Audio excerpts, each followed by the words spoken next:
Les relations entre le Bénin et la Russie, comment est-ce que on pourrait l'apprécier aujourd'hui? Moi, je crois personnellement que cette affaire de coup de fil, d'échange téléphonique entre les ministres des Affaires étrangères du Bénin et de la Russie, c'est un non-événement, c'est peut-être un fait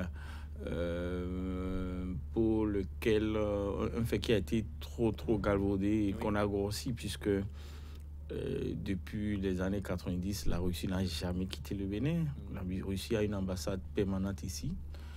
Et je rappelle que dans les années de la Révolution, c'était l'un des acteurs, l'un des partenaires privilégiés du Bénin pendant la Révolution sous Kérékou, avec la Chine et le Cuba, puisque c'était sous la guerre froide. Et donc, le président Kérékou avait fait l'option du marxisme-léninisme, c'était beaucoup plus proche de la Russie. Et donc, mais après l'arrivée de la démocratie, la Russie n'a jamais quitté le Bénin, avait une relation plus ou moins stable avec le pays. La preuve, il y a plein de nos compatriotes qui vont chaque année en Russie pour aller faire des études. Et il y a d'autres domaines dans lesquels la Russie est présente ici.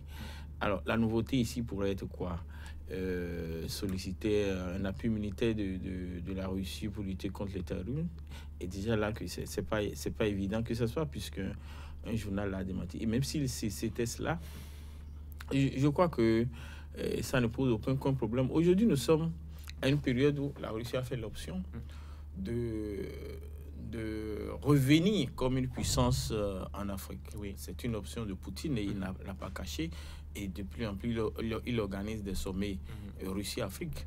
Et donc, la Russie veut être beaucoup plus présente en Afrique. Et on a constaté, vous voyez, le nombre de chefs d'État africains qui vont à Moscou pour aller parler avec Poutine, pour soit nouer des relations militaires ou d'autres formes de relations. Et aussi les missions qui viennent de la Russie, qui viennent en Afrique, les missions russes qui viennent ici en Afrique. Tout à fait, tout à fait. Et donc, pour moi, tout cela, c'est dans l'ordre normal des choses. C'est dans le cadre des relations bilatérales entre deux États. Et il n'y a pas à spéculer sur ça. Mais maintenant, on spécule sur ça. Pourquoi? Parce que, bon, il y a une tendance aujourd'hui avec les pays comme l'AES où beaucoup d'Africains pensent qu'il faut beaucoup plus privilégier les relations avec la Russie qu'avec les Occidentaux.